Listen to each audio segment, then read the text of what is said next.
Mas'ud radhiyallohu anhuning bir asarini o'qib bering. Onda inshaalloh bizga o'ta bir yaxshi saboq bor. Imom Darimi rahimahulloh o'zining sunanida chiqargan. Sonda Ibn Mas'ud radhiyallohu anhu bulay deb aytadi. Aytadi: "Senderga bir fitnalar kelgende жағдайларың қалай болады екен ya" deydi senderde, келешекте. Ол fitna қалай dese, adamdардың arasında bilimsizlik taralып ketip, nadandық adamdардың arasında көбейіп кеткеннен, сол надандық өмірде жастар үлкейіп жатыр, кәрілер осылай өліп жатыр. Айтады, адамдардың арасында надандық соншалық дәрежеде күшейіп кеткеннен, шариғатқа қарсы болған нәрселер нағыз шариғат болып қалады. Шариғатқа ашық қарсы болған ширк және бидат нәрселер не болып қалады деп жатыр? Шариғат болып қалады. Адамдар үшін дін ретінде болып қалады.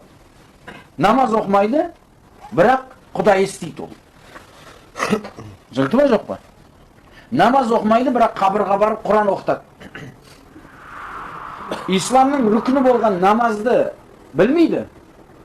Қалай ғұсыл құюны, қалай жуыну, немесе қалай дәрет қылуды білмейді. Бірақ 5 теңге беріп, қабырға барып, Құран оқуды өте жақсы біледі. Бұл нәрсе негізінде бидат. Мынау исламның рүкіні. Солай ма жоқ па? Намаз исламның рүкіні. Оны білмейді. Солай ма жоқ па? Намаз туралы сөйлесең, оқимыз кейін дейді мысалы. Ол дұрысы ол. Ең ақылдысы, имандысы айтады оны. Оқимыз иншалла деп. Мына Құранды қалай оқиды бұл жерде десең, мынау шариғатқа қарсы келіп жатыр дейді. Аталарымыздың дініне қарсы келіп жатыр дейді. Ибн Масуд радhiyallahu anhu айтып жатыр, адамдардың арасында надандық сондай таралып кеткеннен шариғат болып қалады. Ширк, таухид болып қалады. Бидат не болып қалады? Сүнна болып қалады. Олардың арасында таралып кеткен сол ширк пен бидатты егер өзгертсең, не деп айтады саған? Шариғатты өзгертіп жатыр мынау деп айтады. Дінді өзгертіп жатыр дейді. Аталарымыздан қалған шариғатты өзгертушілер болар деп айтады. Ибн Масуд сол уақытты көріп айтып жатыр. Немен көріп жатыр ол? Бұл Ибн Масуд радhiyallahu anhu сөзсіз бұны Мұхаммед алейхиссалату вассаламнан алып айтып жатыр. Келешектің хабары болғандықтан ғалымдар айтады, келешектің хабарын сахаби білмейді. Солай ма? Оны кім біледі? Мұхаммед алейхиссалату вассалам Аллахтың уахименен ғана біледі. Содан бұл хадис Наби саллаллаху алейхи вассаламның айтқан сөзінің өкімінде болады. Сонда Ибн Масуд радhiyallahu anhu дан адамдар сұрайды. Я Абу Абдурахман дейді. Мынау жағдайға қашан жетеміз дейді. Осындай жаман жағдай ғой енді мына. Шариғат бүтіндей теріс мағынада түсініледі. Қашан осындай жаман жағдайға жетіп қалуымыз мүмкін десе, айтады, егер сендердің араларында оқушылар көбейіп, шынайы білімділер азайып кетсе дейді. Ол уақытта көп адамдар оқуды білмейтін болған. Қазіргі күнде бәріміз оқуды білеміз. Солай ма жоқ па?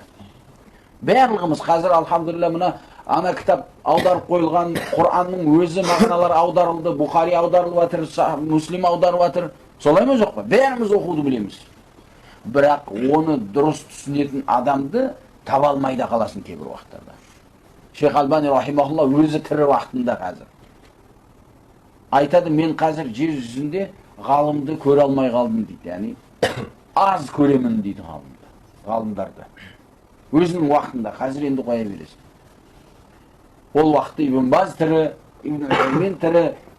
Шыныменен ғалым деген сөзге ақты болған адамдар азайып кетеді. Бірақ оқушылар көп. Шариғаттан сөйлеуші шаламолда дей ма не дейді? Бізде сол үшін айтады да, шаламолда дін бұзар деген Ибн Масудтың сөзі сияқты ол. Түсінікті ме жоқ па? Осы нәрсе, яғни оқушылар көп, бірақ шыныменен білім иелері аз. إذا كثرت قراءكم